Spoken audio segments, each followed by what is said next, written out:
Shut up and sit down.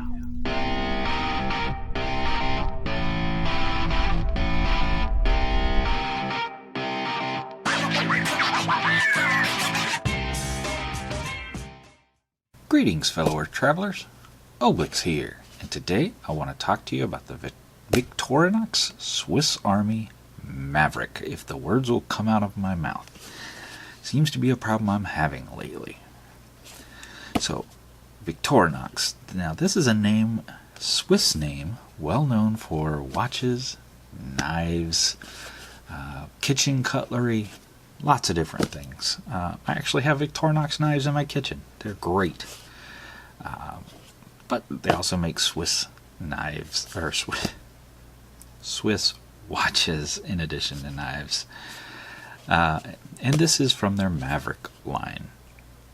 So let's pop the cover and take a look.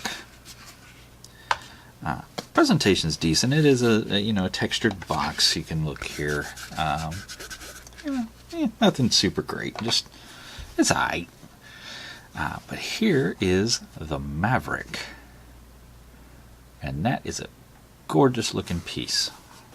So we'll pull him out of the box, and it's in here with just kind of Junko foam, quite frankly. Not a huge fan of their presentation, I gotta say. But what do you want? Comes with the warranty card and instructions. Did buy this guy brand new. Did not pay retail because not crazy. So here we go. Now this particular model, and the Maverick comes in a lot of different flavors, guys. A lot of different colors, a lot of different bands, and case material. Well, case material is all the same, but the coloration on the case, the bezel, a lot of different flavors there. I really like this green. I think this is this nice hunter green. I think it's really sharp looking. I like the contrasting silver and gold, and I'm not a big gold guy. You guys don't see me wear a lot of gold. But just this little hint of gold around here, and around the applications of the numbers and the hours, some gold, little gold on the hands, a little gold on the crown, and a little gold on the bezel. It really looks sharp, especially with this nice silver case. Now this is 316L surgical grade stainless steel, and it is really well done, guys. Look at this beveling right here on the edge, where it's the bevel is polished, but it's brushed everywhere else. Gorgeous, absolutely gorgeous. And they did it, of course, all the corners. The crown protector is polished, or not polished, sorry, brushed as well. Even the case back is brushed, and a nice spiral pattern give you that nice sunburst. Even up in here into the lugs, I mean, it is impeccably done. They did a fantastic job. Really, really quality work. I would expect nothing less from Victorinox. If it wasn't perfect, I would complain, because you come to expect that from Victorinox. The strap on this particular guy is rubber. Yep, not silicone. Now, I guess silicone is technically rubber, but it is actually genuine rubber.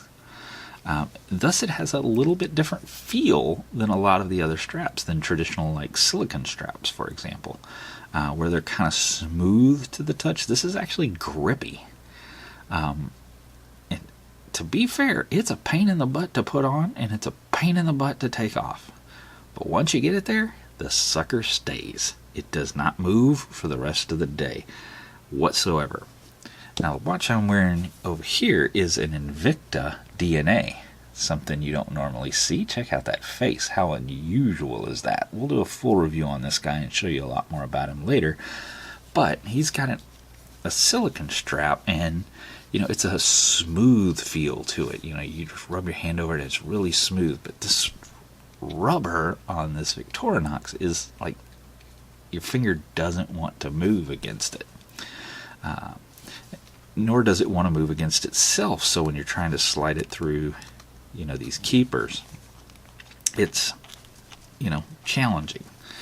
But like I say, once you get it there, it's rock solid and will remain there rock solid all day long without breaking a sweat. So there's a trade-off, right?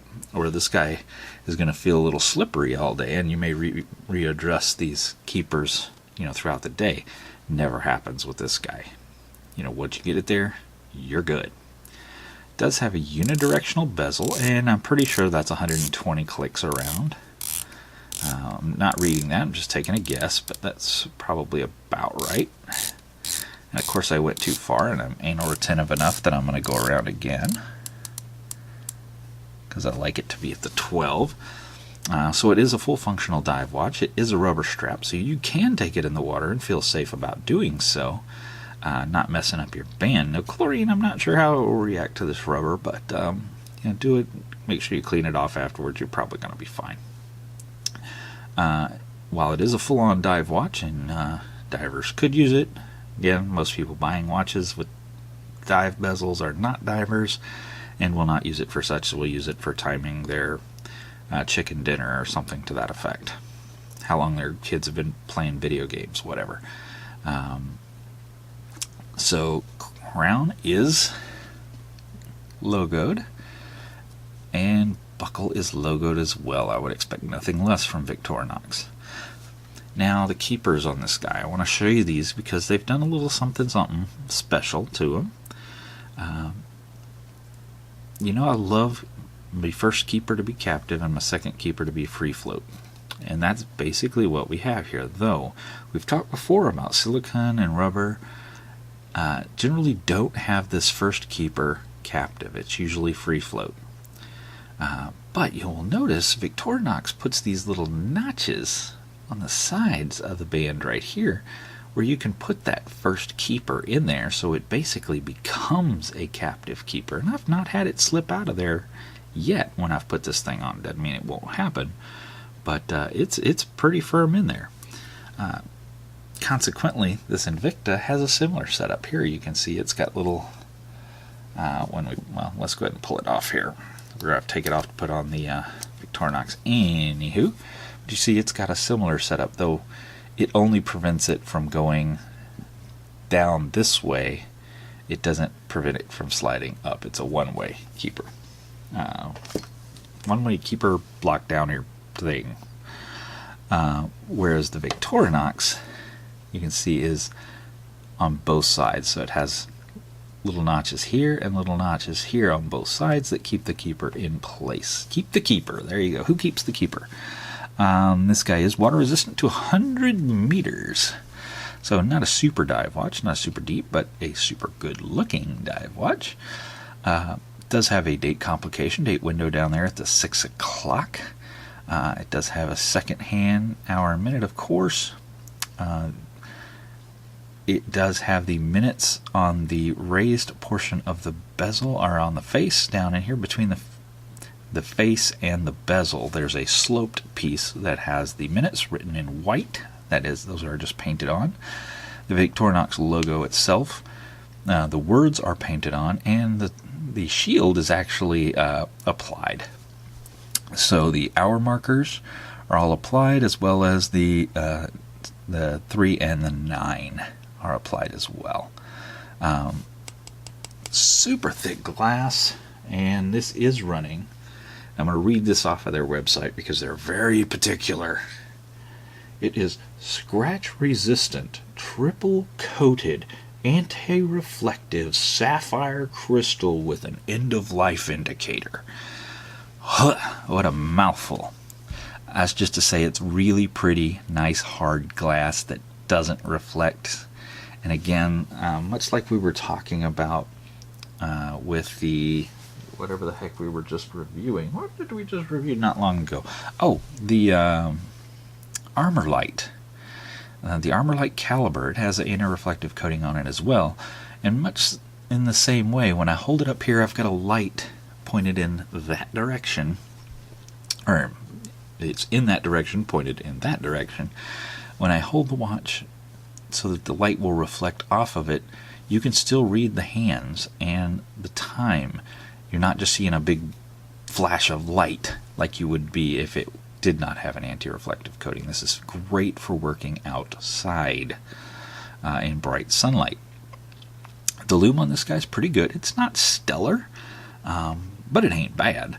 It is on the minute, the hour, and the little pip up here at the top, I believe, has lume on it. I can't remember 100%, but I'll pop a lume shot in, as always, so you guys can see. Man, I just cannot tell you how gorgeous this watch is in person.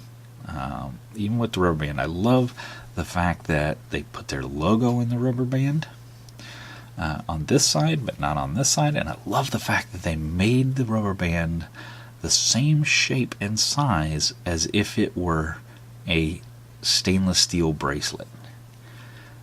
But because it's not a stainless steel bracelet, you get the super weight savings, because stainless steel bracelets are heavy, and the water resistance. Rubber will never rust. Stainless steel, even though it says it's stainless, still rusts. So you get water inside those little grooves and divots of the bracelet, and eventually you can get some rust on it. Rubber's never ever going to rust. You don't see your car tires rusting, right? So that's not going to happen. Though they do dry rot, you leave it out in the sun long enough. Wouldn't recommend that. But, I mean, just really, really well built. Let's take a look at the weight. It is going to be a little bit heavier than some of the ones we've been reviewing, but it's by no means a heavy weight, but it is definitely a little bit chunkier. 3.4, almost 3.5 ounces. It's a little chunkier than some of the other ones we've looked at recently. It's got a great size to it for my opinion, but it may be a little big to some. So going across in the short direction, we're looking at about 43. Going across the crown, which will be the long way, we're looking at about 47. Going lug to lug,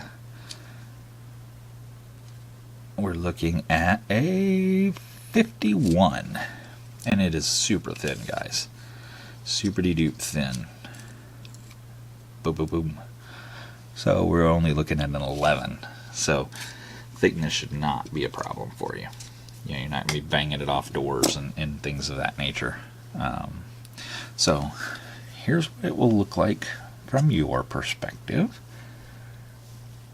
Very nice, very nice. Fills the wrist very well, but not dominantly. So here it is from my side. And because I love you guys, I'm going to go through the torture of trying to put it on my wrist or on camera. Remember I told you this rubber is a challenge to get it on, but once you get it on, this is where the challenge comes in. Okay, up to here you're fine, but once you, if you can see with my big fat hands in the way, once you get to here you're fine, but trying to get this guy under these keepers is where the challenge becomes, and you can hear it rubbing against itself, right? That kind of squeaking rubbery sound. Yeah. And then you got to fight with both keepers, trying to get it in there, and then straighten your keepers out. So it is not something you're just going to pop on and run out the door real quick. It's going to be a challenge, but once it's on, you're rewarded with a great looking watch that is not going to move. These keepers will never move. They are there till the end of the day when you take the watch off. Fantastic. And of course that logo is pointed right at you, so you get a nice look at it each time you roll that wrist around to take a look at the time. You get a quick look at that little logo. Fantastic. And again, those beautiful gold accents on that gorgeous 316L stainless steel. And I got to tell you guys, the brushwork on the stainless steel and the polish work, some of the best I've seen on any of the watches I have anyway. It is absolutely phenomenal. Yeah. So let's try getting this back off the wrist. Here we go. Fighting with it again. I just know I'm going to rip these keepers one day. So that is a concern, I'm going to tell you. I mean, they're pretty darn stretchy. But as they get drier and over time. I do worry about that. Whew, once you get it off, there you go. Awesome. So, Victorinox on their site wants between about $450 and $650, depending on the case color, bezel color, face color, and band choice. Online, I'm finding them for between about $250 and $400. Again, depending on coloration and material. What did I pay for this guy? Well, you guys know I never pay retail. That's just stupid. I paid, bam, $119.99. TJ Maxx, baby. Max for the win. Love popping in there every so often and just see what's in the counter, because every now and then you can find some pretty smoking deals on some pretty cool pieces like this one here. Gotta say, very happy with this purchase. A fantastic watch. Would I want it again? Yeah, at $120, you darn skippy. At the $600, no, it's not worth no $600. But at $120, that's a heck of a deal, and it's fantastic. All right, everybody, I sure do appreciate y'all stopping by and taking a look at the Victorinox Swiss Army Maverick with me. Pretty darn nice little piece, I gotta say. So, until next time, y'all get out there and make some noise. See ya.